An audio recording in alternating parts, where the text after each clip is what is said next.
Well, let's talk about the sort of the business and process of writing, pitching, and selling a script. How long did it take to write the script? It probably took a year, but with a lot of starts and stops.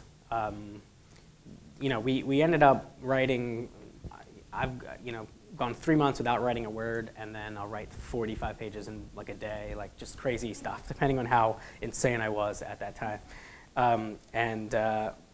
We had probably 100 pages that we liked, but we literally had no idea where we were going.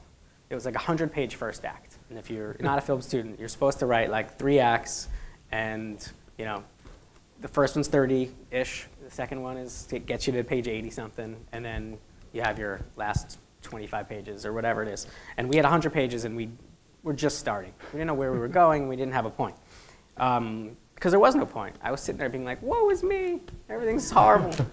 And then in real life, I found out that this girl, second girl, got engaged very quickly after. And it was like, A, bullshit. No way. But then B, wait a minute, that's very interesting. Because this was somebody who like almost convinced me that there was no such thing as true love and all that stuff. And she really worked her way in my brain. I was like, screw all that stuff. I'm just gonna have lots of sex. I'm giving up on romance. And she somehow managed to find it.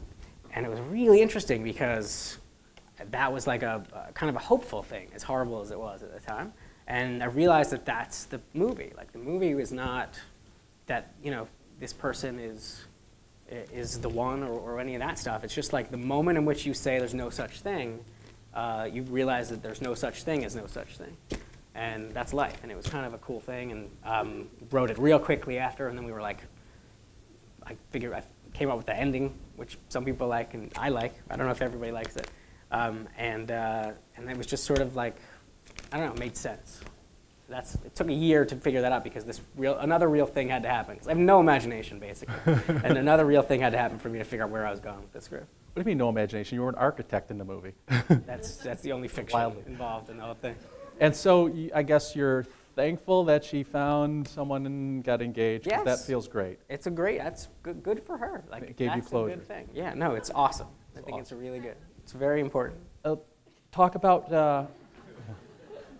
about pitching the script. How long were you pitching it? What was the feedback? Did you get kicked around over town? Those types of things. Well, this isn't something you could ever have pitched. I think that when you pitch something, you haven't written it. You just go in and you talk about it with executives, and you say, "I have this idea to write this story," and it's usually pretty thoroughly beated out. And if I was to tell them, like, so, it moves around and they don't end up together, and it's all those things that you're expecting that doesn't happen.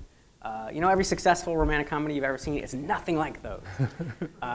They'd kick me right out of there. So I could never have pitched it. But we had the script, and a lot of people read the script, and they really liked it, but nobody really knew what to do with it. I mean, what do you do?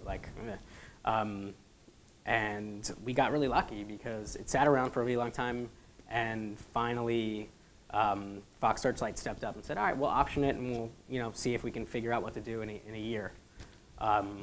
And make it the way I consider the appropriate way, which is cheaply, and not with stars, but with people who they thought had some star power, and make it again authentic. If you make it with Julia Roberts and whoever else, or with Reese Witherspoon or whoever, so no slight to them, but you bring something to the table.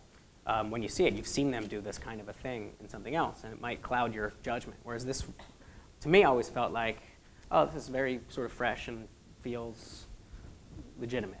So I like that. So Fox Searchlight options it. And take us sort of on the ride. Go ahead, you can take a drink. No, was that me? Yeah, that you just hit. Take us on the ride from selling it, them hiring a director, hiring actors, and at this point it's no longer your movie. Yeah. So tell us about sort of letting go. And how it evolved and how you sort of observed that as the writer. Yeah, when they option it, and they have a year or maybe 2 years to put it together, to find a director and a cast, and figure out that they want to get it moving. it doesn't get moving unless they find those things. So when they call me and they say, we met this director and we really like him and we want to hire him, I'm like, that's awesome. Like, we're getting closer to making a movie. But at the same time, it's like, as the screenwriter, you know, it's now his movie. Because the director is going to be running the show, and he can suggest changes that he wants to make. He can definitely take it in whatever direction he sees through his vision. And we got very lucky because the guy that they picked had the same kind of vision that we had. Everybody involved really had one vision, which is very rare and very cool. And he's a good guy, and it was his first movie, and he was very collaborative and wanted us involved. And we got very, very lucky because of how personal this sort of was to me. I could have been, you know, in trouble giving this up, but it ended up being the best situation. So normally, you know, a writer sells his project. It's someone else's. They own it. You were involved. You were on set. All those things that sometimes writers don't do, or aren't allowed to do. Yeah. Which was great. I mean, we were allowed. The analogy I've used before is that it's sort of like you know, giving your kid up for adoption to the neighbor across the way. So like, you see the kid all the time, but like, you can't be involved in raising the kid. And occasionally they'll let you come over and, like, you know, play with it maybe, but it's not yours anymore. And in this case, it was, nobody ever took it away. It was really just, let's make the best movie we can make together, which is very cool. And probably a tough experience to follow, and probably what doesn't happen normally. It does not happen normally, and it may not happen, you know, ever again. I think, you know, a lot of times that's why writers say, I want to direct, which to this point, I think directing's hard. I have no interest right now in that, because what I saw was difficult, and I didn't feel cut out of the process.